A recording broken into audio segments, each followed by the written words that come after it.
Come over and talk about your load equipment. He'll go through his load equipment because he's fully decked out as infantry. It's a pretty impressive setup. So do you want to go through your load equipment, your shovel, and just maybe have a quick discussion? The Japanese carried 3 ammunition pouches. Did you see that? See 2 here. The Japanese carried 3 ammunition pouches. You can see 2 at the front and there's 1 at the back, which also had an oil bottle for cleaning their rifle. The back one was also used to carry grenades when they used them. So you can see you've got the standard equipment that most infantry of the Second World War would carry. He's got to have a sack which contains food, comfort items, just everyday necessities.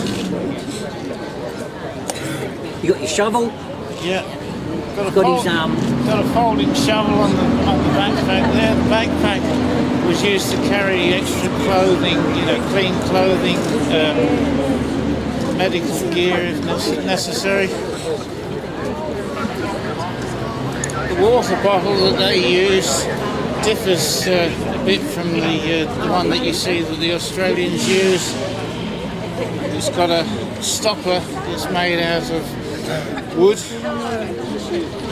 and sometimes the wood swells and the stopper's almost impossible to get out, which is a pretty silly sort of an arrangement, but nevertheless they used that right up until the end of the war. The tunic I'm wearing is a pattern 98 tunic. Now that doesn't mean that it was designed in 1998. It means it was designed in 1938. This sort of tunic was worn up until probably around 1943 when they started to simplify the uniform, and a lot of the Japanese soldier, Japanese doctrine was based upon their observance of fighting in the Great War, in that the Japanese were our allies in the First World War. You know that? Yeah. That a Japanese destroyer escorted our first contingent when they went across to Egypt. So we were on the same side. They sent senior officers to France to look at the Great War and to draw observations. And what they found was that the Japanese nation, its polity, could not fight on the scale of France, Germany, America, Britain, or even Australia. Because does Japan have raw materials? Does it have oil?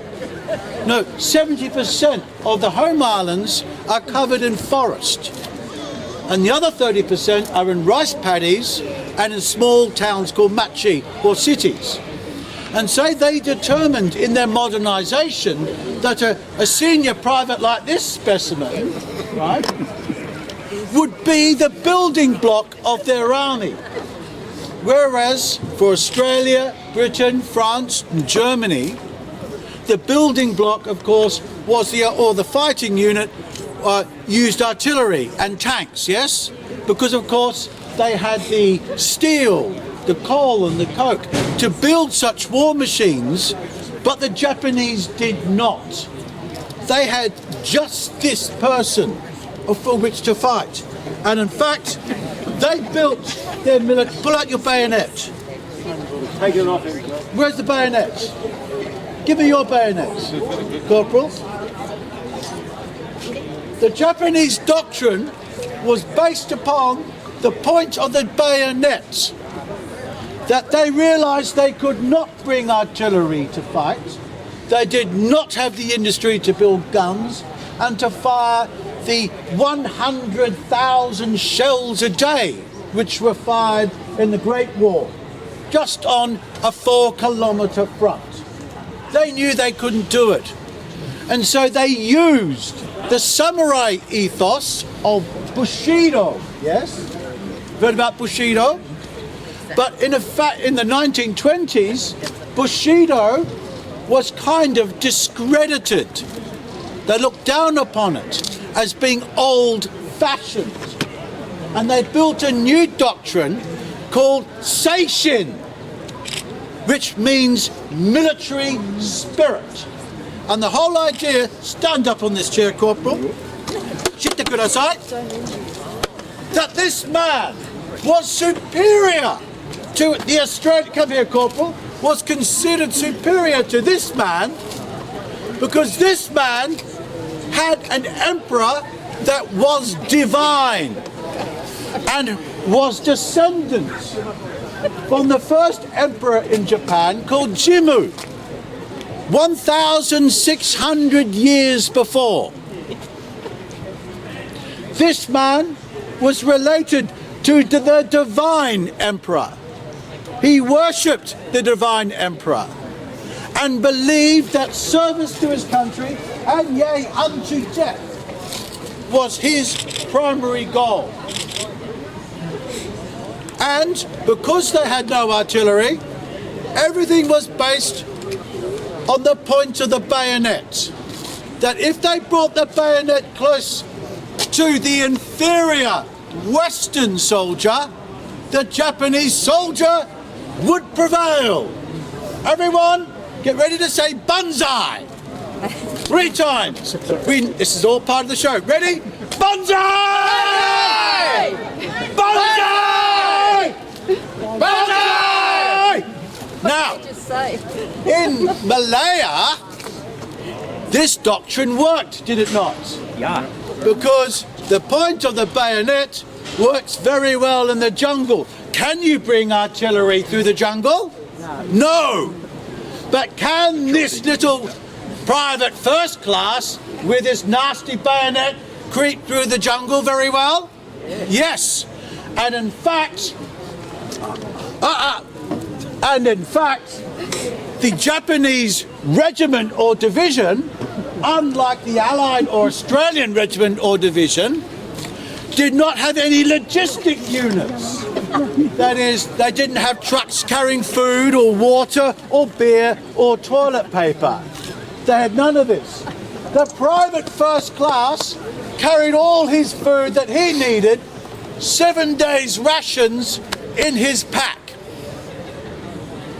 So that meant, of course, unlike the Australian soldier, who was used to bully beef and beer and toilet paper and water, right, he had to be fed. In fact, it takes 2 people to feed him.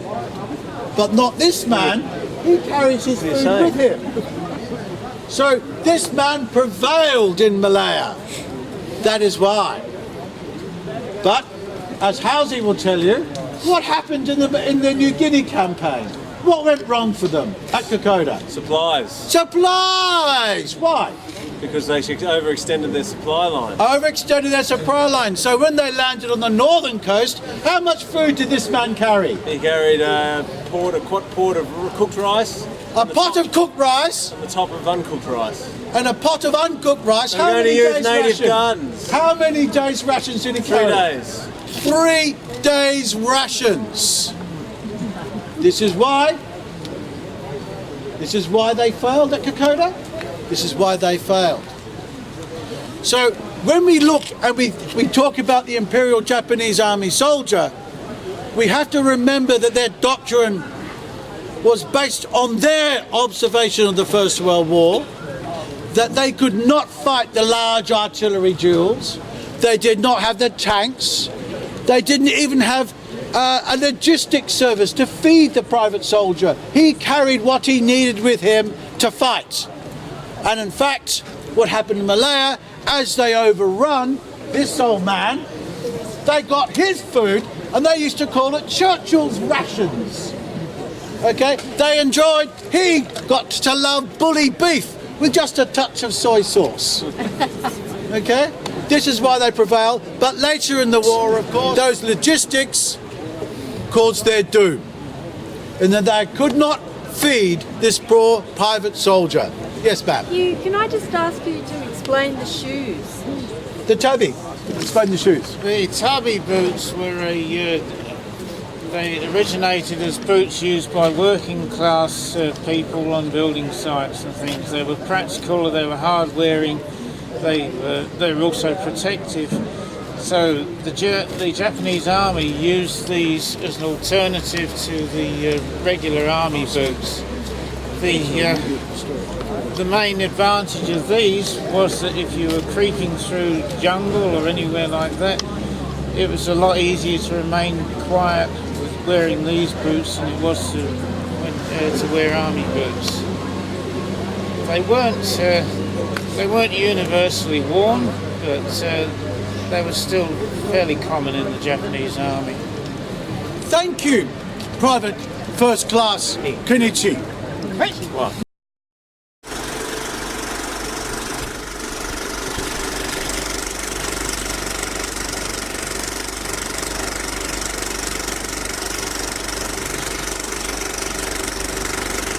Tune in tomorrow. Same bat time, same bat channel. Bye for now.